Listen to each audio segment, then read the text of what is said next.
Yep, we're still working on the 55 Chevy today, and I've gotten more on the outside of the car completed. Interior is still in work, and I'll show you that. But what we got done here is I've got the two front fenders on. They turned out pretty decent. I'll show you more with the gaps. They're not real terrific, but they weren't perfect to begin with in 1955. But we have the bumper on, we've got the front grille, which looks awesome, beautiful. And what I'm working on today is getting this chrome piece here installed. And the lights on the 55 are looking good. I couldn't get there's a trim ring, or there's a rubber gasket inside the light bezel, and it just didn't fit right. But I got the bezel to stay secure, and it's fine. It'll work. These were new bezels, bumpers new, the grille is new, these side pieces are used, but they're in good shape, and this was a new bottom trim piece for the grille surround. We still have to put the hood emblem on, but that'll be after I wet sand and polish the entire car. That still has to be done. And let's see, the side view of the 55 is looking pretty sweet. I'm pretty happy with these fenders. These were steel fenders that I bought in Delaware, and the gap is relatively consistent. It's not perfect, but it's good enough for me. I chipped up a couple spots here. Let me show you. Chipped here, which is disappointing. And when I was putting the fenders on, I got a little scratch. So that should, well, I got to touch this up, but then wet sand and polish will take that out. I got the retractable antenna in place, but it's not hooked up to the radio yet. And the interior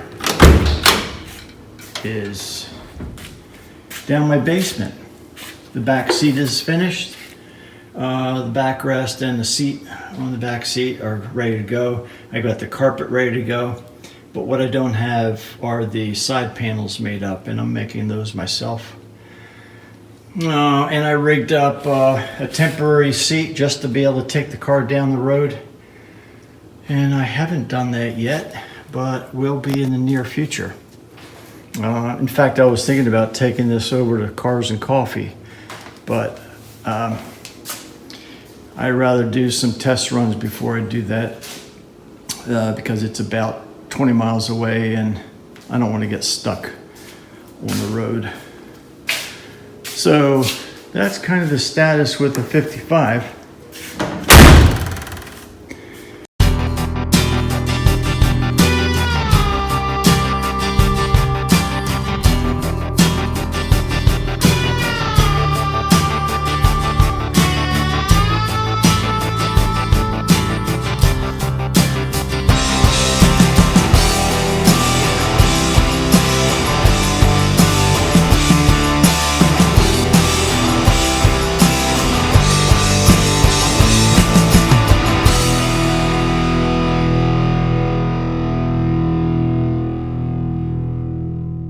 As far as the LQ9 LS engine that I bought, and I have a previous video of that, I had shown bringing it home, and it was in pretty rough shape on the exterior. It was really dirty, greasy and oily.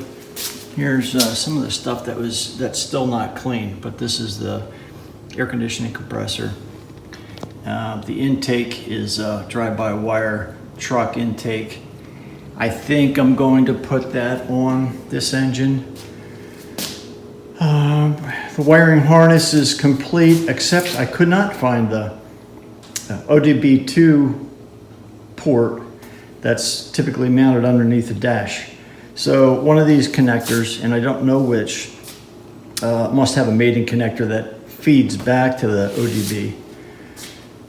So I'll have to get an ODB connector. I don't know if I'm going to use this wiring harness. It's complete and it should work, but there's a lot of extra length. There's a lot of extra sensors, although I am going to use all the sensors for the engine and transmission. But there's I don't know, maybe that's really all that's here. I don't know, but there's still some wiring that has to be deleted. I've got to disconnect these fuel lines on these quick disconnects, and then have some new fuel lines made up whenever this goes into a car. So here's the block for that LQ9. It was in very good condition. The cylinder walls were fine. There were no gouges, no problems. I put new rings on the pistons, which are flat top pistons, and I rehoned the cylinder walls. But before I did all that, I got a lot of degreaser on it, degreased the engine and cleaned it. It was filthy with just grime and oil, caked in oil and dirt. And it was kind of tough to get all the little nooks and crannies clean.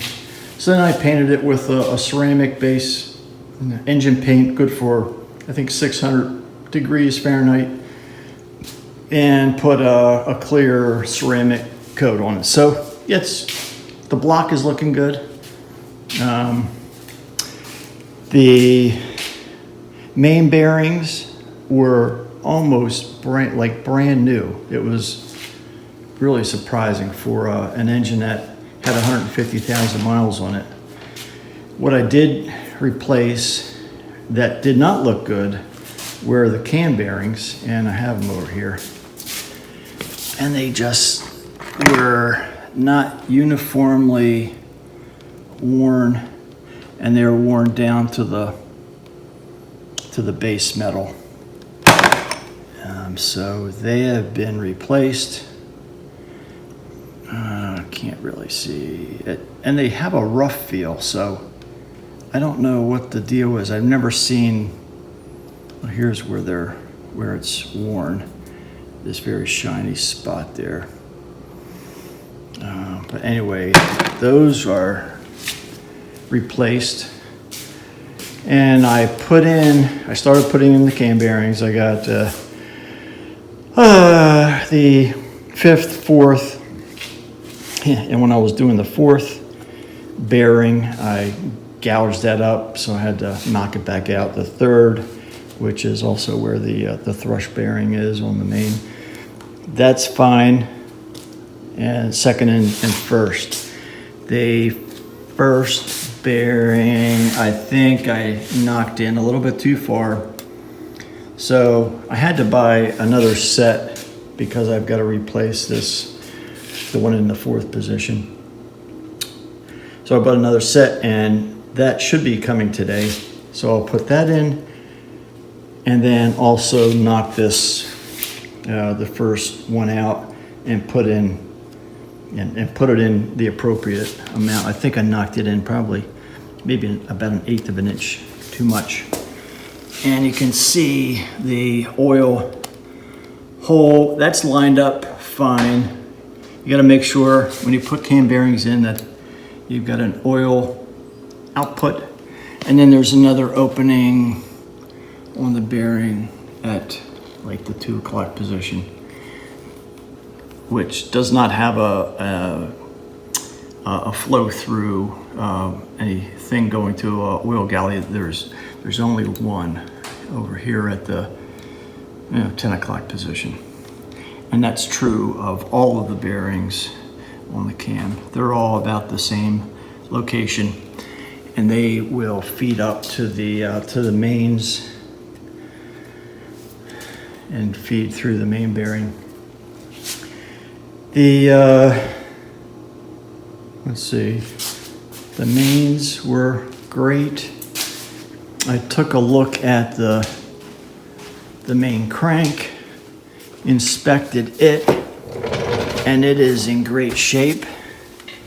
I checked all the orifices, the flow-throughs. There was no gunk at all. The insides of this engine was really relatively clean. You know, certainly oily, but there's no gunk. There's nothing strange. No concerns that I've had except the weirdness from the cam bearings. Here's the original cam, and it looks okay. Where these where the cam bearings are, those are all really good surfaces. So my thought was to replace that cam with a cam that has a more aggressive lift, just a little bit more aggressive lift, but a more aggressive profile. So I'm hoping it's not a mistake.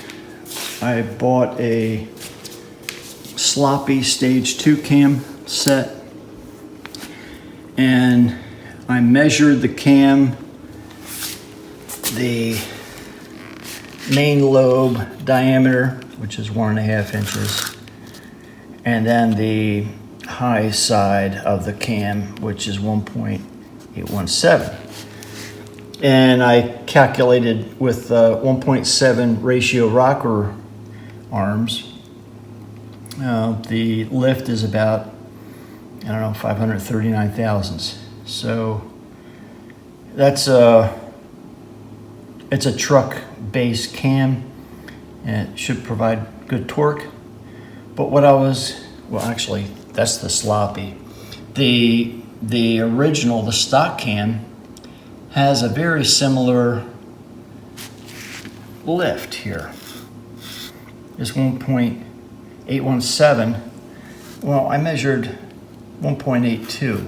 It was a rough estimate, a rough measurement, just because I used a cheap set of calipers, and that's the best I could do. So I think this cam has a similar lift as the stock cam. What I don't know is the overlap, the duration for the exhaust and the intake. It was advertised, I think, as 219 or 220 and 230. I don't really know what I should check it out, what an LQ9 stock cam is. But I guess the difference is the duration, overlap, durations for the intake and the exhaust. So in this kit, it was cheap. I hope that it's not a piece of junk. I don't know how to measure the durations or the overlap, but I'm gonna have to take their word for it. It came with a set of springs that are, as advertised, supposed to handle up to 600 thousandths lift cams, and came with the appropriate push rods. The push rods from the stock engine are in great shape. I didn't see any wear on the tips that would indicate oil starvation or anything like that. They're all true. They're all flat and straight, and came with a bag, a set of valve seals and gaskets, front cover gasket. So I mean, for the money, it was extremely cheap. I just hope that it's not really junk. And also what I'm going to replace is the timing chain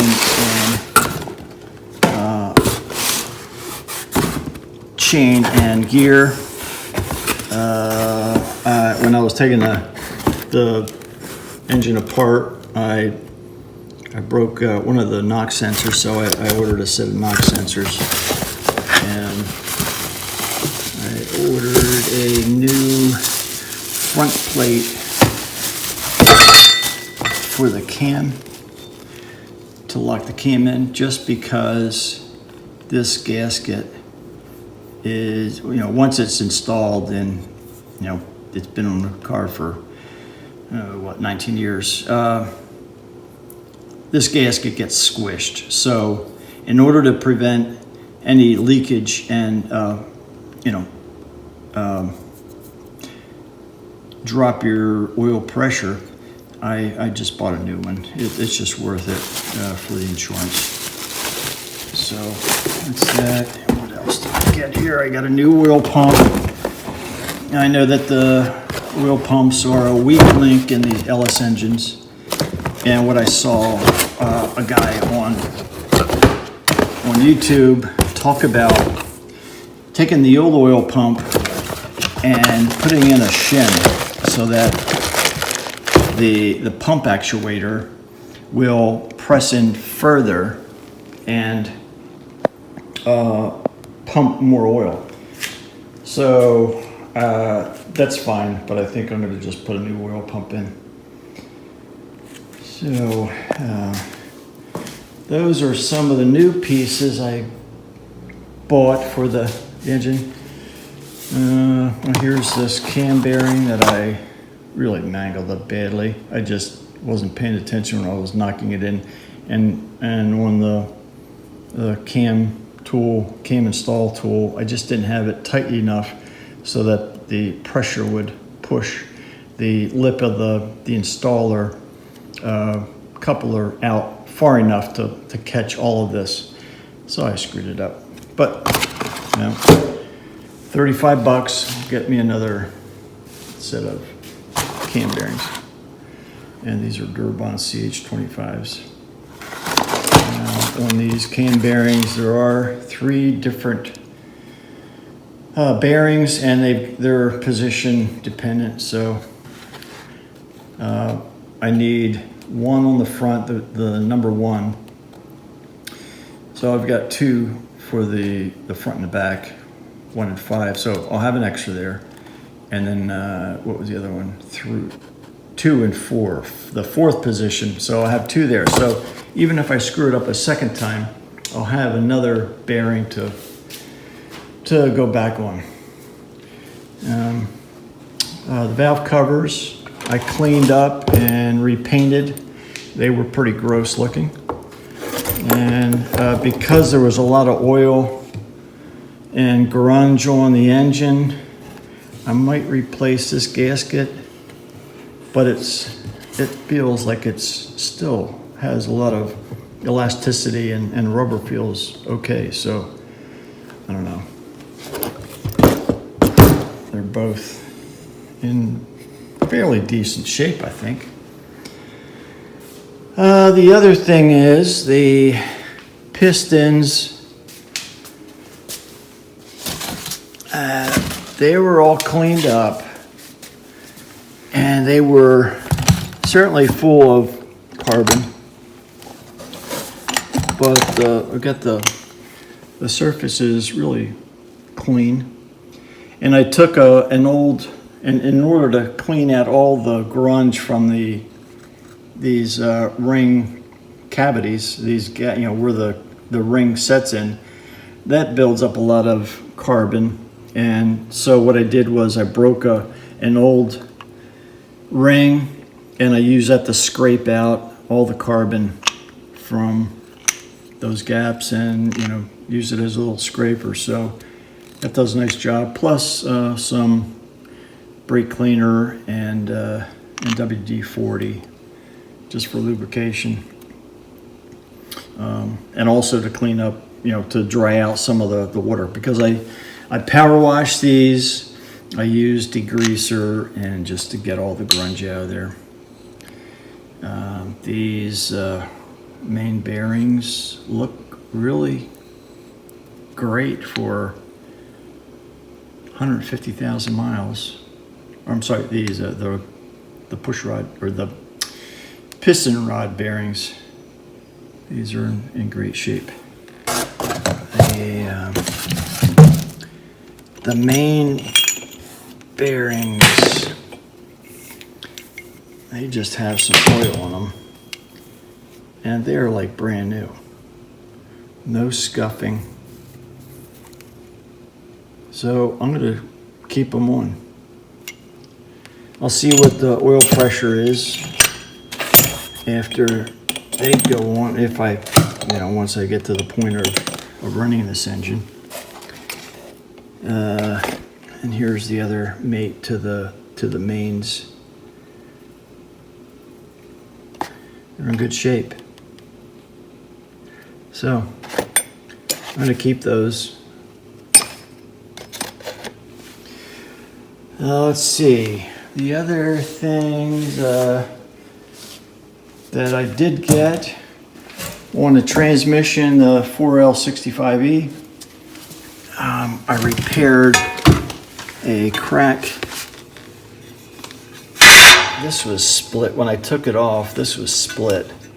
So I welded this and got it hopefully balanced as much as I could. This isn't as critical because it's a close in. It's an area close into the inner diameter of the hub. So I don't think it's as critical. If I've added weight or taken weight away from here, I just don't think it's going to be a problem. So got that straightened out, and the ring gear looks great. So we're going to continue using that. The transmission, because it was a four-wheel or an all-wheel drive engine, it had a transfer case on it. Oops, sorry about this. It had a transfer case, which is, the guy that I bought this from kept it. So, which is fine. I didn't need it. But what I did need was a new tail housing.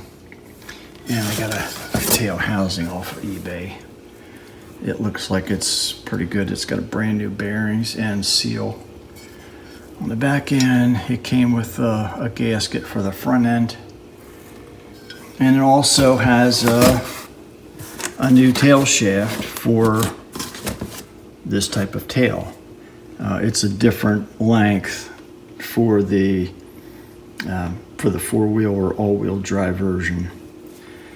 So at some point, I've got to put that on, or maybe I'll take it to a shop, because I haven't had luck with the first transmission rebuild that I did, and that's on my 61 pickup truck, and it's leaking like a sieve. So that's going to be coming in the garage pretty soon, so that I can get that straightened out and driving. Everything else is finished on that, except the wooden bed. The other stuff I've got back here that I cleaned up, and this is an old TH350 tranny that maybe I'll try to rebuild that again, or not again, but rebuild it. But I don't know if it's worth investing money for a rebuild kit. So anyway, from the LQ9, cleaned up the oil pan, and I think I'll probably have to get a new oil pan gasket just to make sure it's seals well. So that got cleaned. I gotta finish taking this stuff off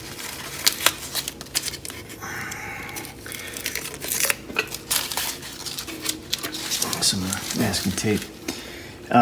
This is the mount for the alternator. It's clean, ready to go. And I always just like to, once I get a used engine or used anything, the first thing I do is try to clean it, because I just hate going through touching grime and having grime always present. So first thing is get it clean, and then you can do a good inspection. Here are the rockers and the push rod. So I'll clean those before I get ready to put them back onto the heads and reassemble. Front cover for the timing chain, and it's fine. Got a new timing chain gasket. Clean up the balancer and the main hub, and then the intake cover, or part of the intake cover. I don't know exactly what that part is called, but it goes under the intake. And then the power steering pump. So we're gonna need to get new lines when the time comes. And some other small block Chevy parts here. I've got a starter and valve covers and oil pan and front cover.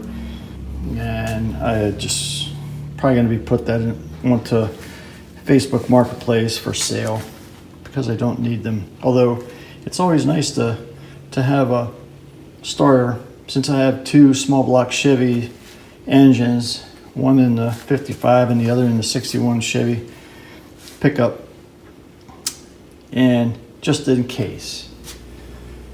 So that's what's going on with the tear down.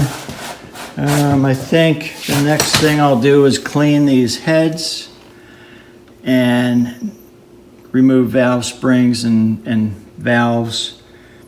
I don't know if I'm going to take these to the machine shop to have them machined and resurfaced or not. I may just go the cheap route and not do it. But I will clean them, and I'll probably do some porting of the intakes and the exhausts. I'll see if there's anything worth, if it's worth porting. But in general, these are pretty decent looking heads. They're aluminum. And I've seen one guy mention that he's going to reuse a head gasket. It's a two-part, I don't know if it's copper or steel gasket, and I don't know, I might just have to buy new ones, because it's not worth the hassle if you have a valve or a leak from a head gasket. It's just not worth it to me to have to tear down the top of the engine again. So that's about it. Here's the old front cover for the cam, and this gasket, this rubber gasket, is absolutely flush with the metal, so it is no good. So that can just really get thrown away. The old timing chain and timing gear. I forgot to clean this front cover, this is the back cover where the back of the engine. So I'll just have to clean it, and I'll probably put in a new seal just to make sure it stays clean, since there was a lot of oil and grime on this engine. The lifters I haven't really inspected. I'm assuming that they're gonna be okay, but I'll get them clean and flush out. There's nothing obvious that there was any problem with them. So they get reused. I got the top trim molding piece on at the front grille, and it looks like the hood should come forward a little bit on the passenger side. Driver's side looks pretty good. Not bad. So what I did was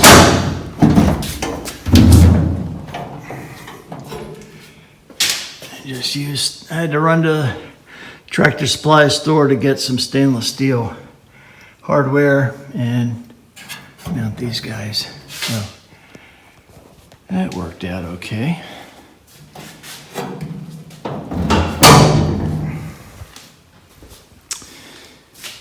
And I don't know, maybe I will take this out to Cars and Coffee Saturday morning. We'll see what happens.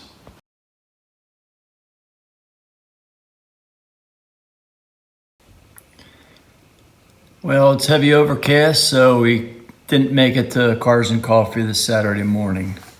But we do have some things we can do.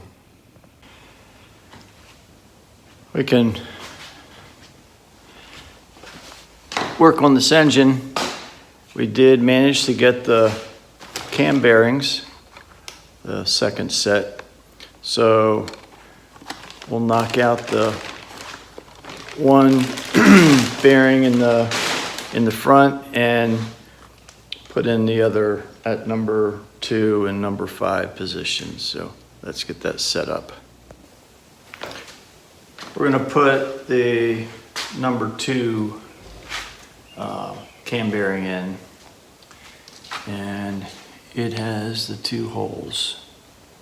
So the hole at the 10 o'clock position, the engine's actually upside down, but at the 10 o'clock position, it will line up with the galley hole, or the hole coming from the main bearing down to the cam bearing. So the problem that I had initially when I mangled up the good cam bearing the first time, I just didn't have this expanded out far enough. So this time we're going to make sure it is.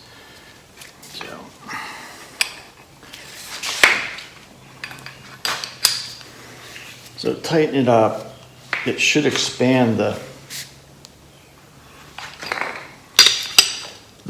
metal, the quarter. It's in quarters, so this expands out. And actually, I'm going to do it even a little bit more. I'm going to put a pair of channel locks on here and really tighten it as much as possible by hand.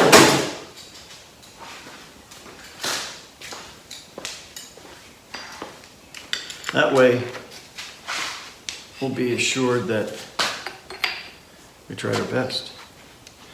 So, all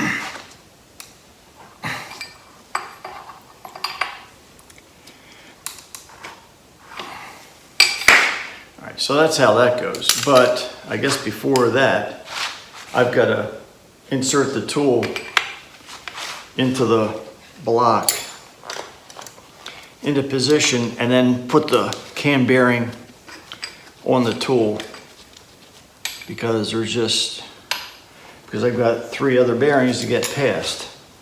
So just being real careful, because I have the other bearings on.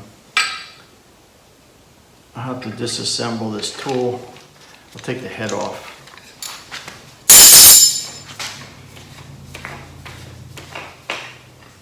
This isn't normally how we should have to do this, because we just start from the 5th and work our way back to the 1st.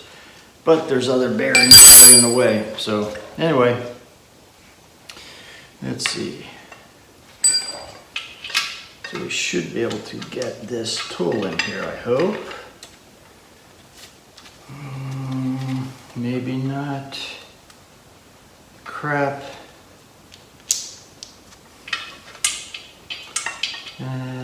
Maybe screwed. Oh no, it slid in. All right, so get that attached. Let me bring you over here.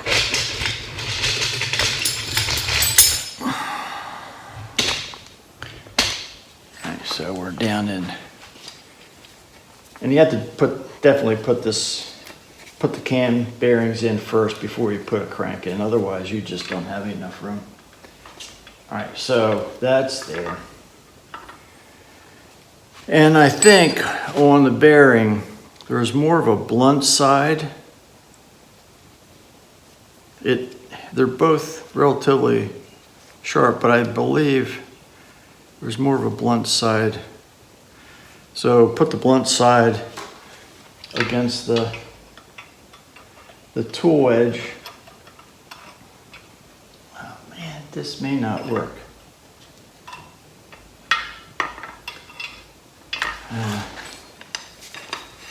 Gotta take this off again.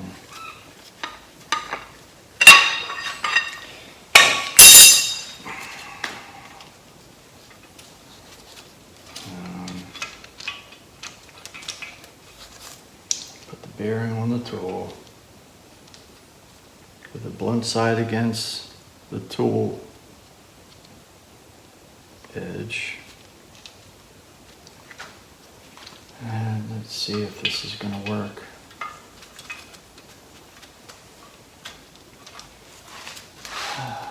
No, that will not. Let's get this bearing down there first.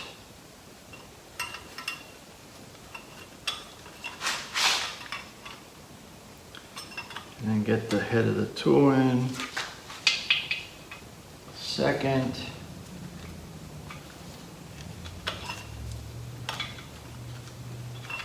There. Get the bearing onto the tool. You can just barely get everything in there. And then get the handle on.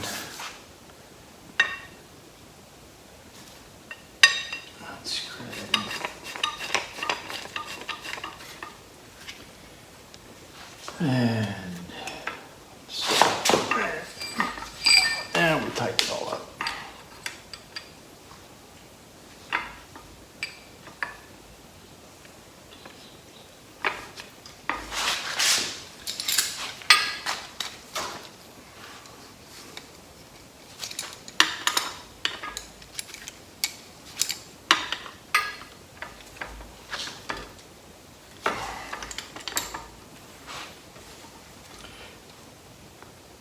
All right.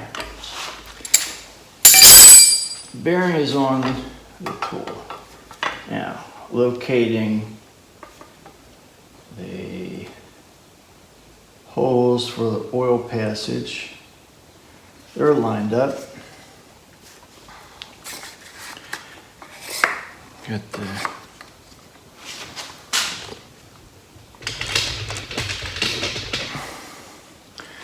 to keep the bearing parallel and lined up correctly. There's a lining up cone. All right, now I think the only thing I need is my hammer, which I don't have here. Okay. So, we got the holes on the bearing lined up pretty well.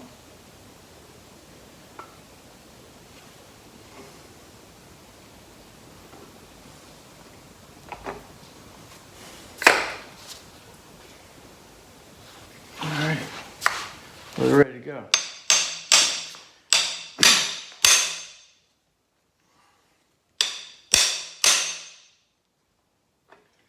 Careful not to mangle up this bearing again.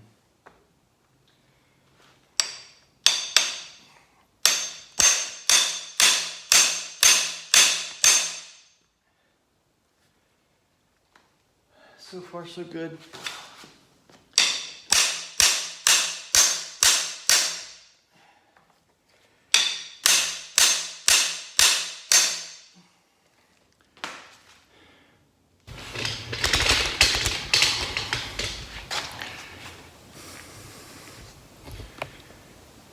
Yeah, it's tough to see down there.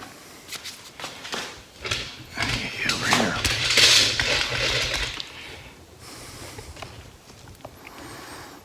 All right, there. All right, the bearing's about halfway in.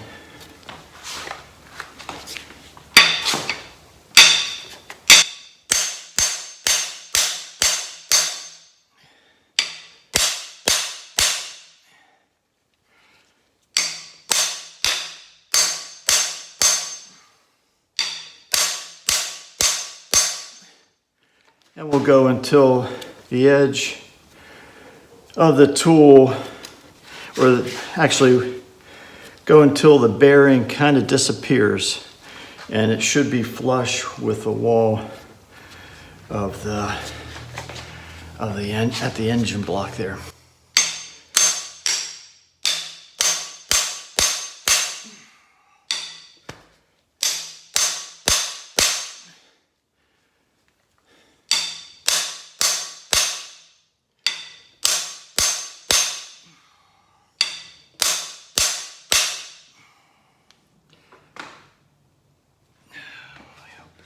Mangling that.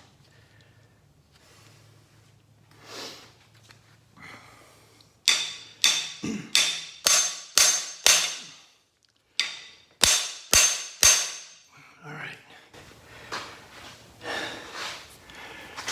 The bearing just disappeared. So let's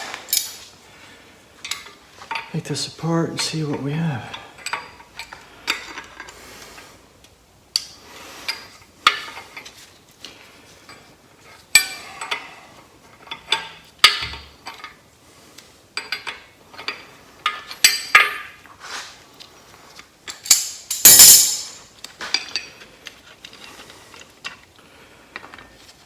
Come on now, don't mess me up.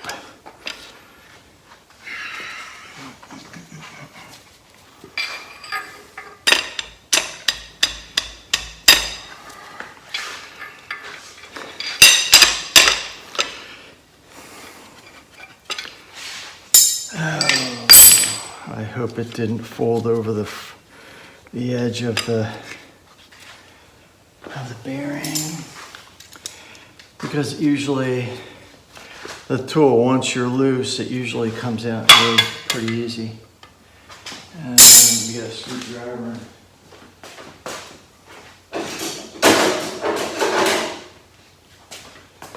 And I'll push it out from this side.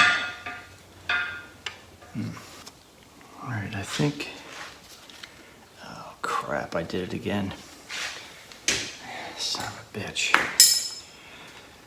Oh man, this one bearing is just not cooperating. You can see it folded this front edge. I gotta pop this bearing out again. Damn it. This particular bearing, I just don't understand it. It seems to be tough going in. Unless I have the bearing reversed direction. The good thing is I have another number 2 position bearing. So let me see if I can get that put in here. Well, I'm glad that I had 2 extra bearings for either the 2nd or the 4th position, because 3 times is a charm as far as the attempt to get that bearing in. And really, what was critical is on this cam bearing setting tool, there are quarters, and this tool, any of these types of expansion tools, you've got to line up these bottom quarters with the quarters on the tool that matches your cam. So like these are each individual pieces there. So you've got to line those up so that when, whoops, let me get this back in here. When you line those gaps up and you tighten up the tool to set the bearing on and to get it fit in, they've got to be lined up in order to expand the maximum amount. Otherwise, if they're staggered, you're not going to be able to expand this section that clamps onto the bearing. And so what happened was it was just slightly off, maybe 1/8 of an inch, and also I didn't tighten up everything as well as I could have. So pipe wrenches work on cars too. So I put the pipe wrench on here and open end wrench and tighten it up as much as I could to expand this out beyond the lip of the bearing. So I ensured that this metal edge is going to be higher, and that worked. And it's the first time I've had difficulty, and I've installed several sets of bearings using this tool and never had a problem. But yep, I ruined two bearings just because that just didn't catch the edge right. Anyway, so that's good. And the only other bearing I've got to redo is the one in the 5th position here, the front of the engine. Just because I drove it back just a little bit too far, and I don't have a good way to pull it back to center it with the oil passage. I don't have a good way to fix that. So I'm going to drive this bearing out, and I still have 3 bearings left. This is for the 1st or the 5th position, the 3rd position, and the 1st or the 5th. So if I mess this up, I've got 2 tries. So I'll do that. I won't bore you with driving these guys out, or this guy out, and resetting it. I think you've got the idea. So let me do that. That edge is nice. All right, I think we've got it. And it's pretty well centered.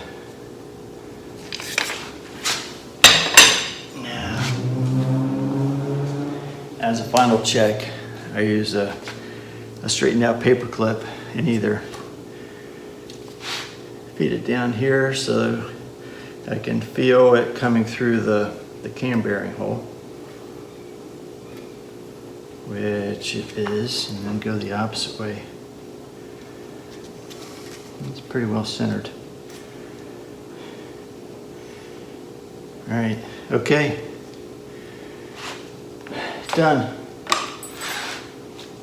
Not in, and I only had to buy 2 sets of cam bearings. So, all right, that's I'm gonna flip this thing up, and we'll start working on the crank. One thing I forgot to do is just do a dry fit with the old can, if you have one. And this can is still in good shape, so I'm just going to do a dry fit to make sure it doesn't bind.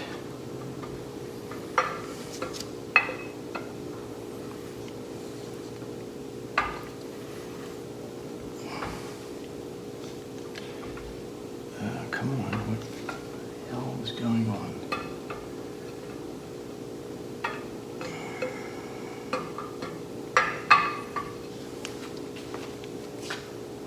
just a tiny lip there. Oh boy. These are all good. All right, let me see what's going on with this one bearing. So as far as the dry fit goes, you put the cam in and it's spinning freely, so the bearings and are in their right position. So let's take this thing out.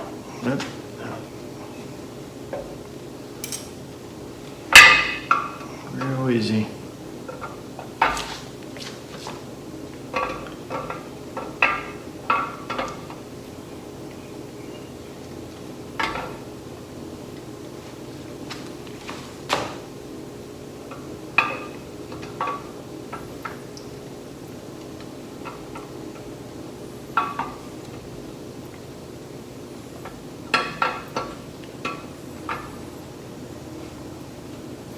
All right, we're gonna set the old cam to the side.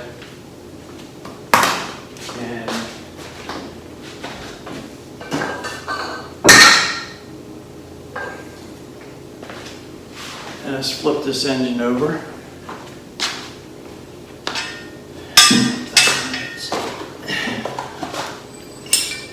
The old bearings out of here.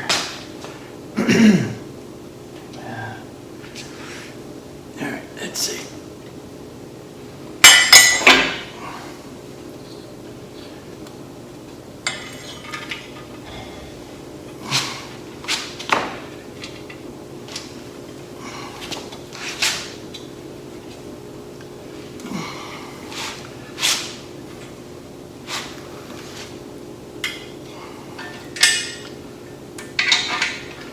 All right, so we're good there. No, I just screwed up. I gotta put it back down. We're gonna put the crank in first, and then we'll put the pistons in. Let me put this back down. It's just one of those days. Real easy.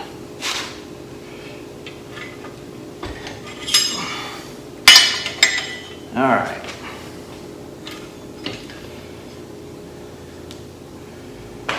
Okay, let me get the cam bearings.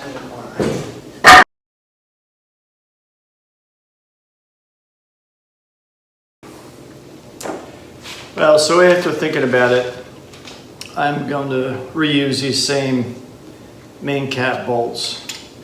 And got the crank in place, got the plates bolted down, just hand tightened. And before I start to torque them, I always make sure that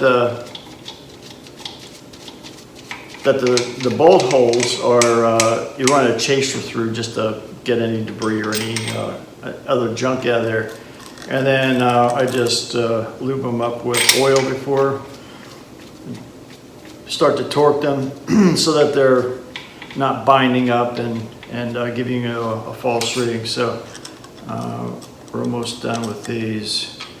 And what I found out was what the torque specs are for the inner main bolts is torque them to 15 foot-pounds and then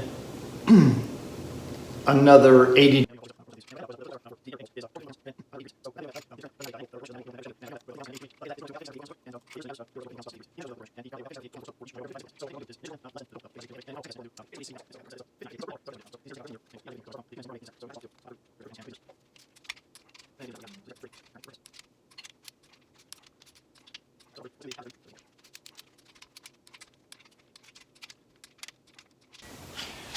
Now that all the main caps are torqued down, I'm going to go to installing the pistons with the new rings. And I've got this type of piston installer. So I'm going to start out with number 1 piston. The dot indicates forward towards the front of the car. So if I'm not mistaken, number 1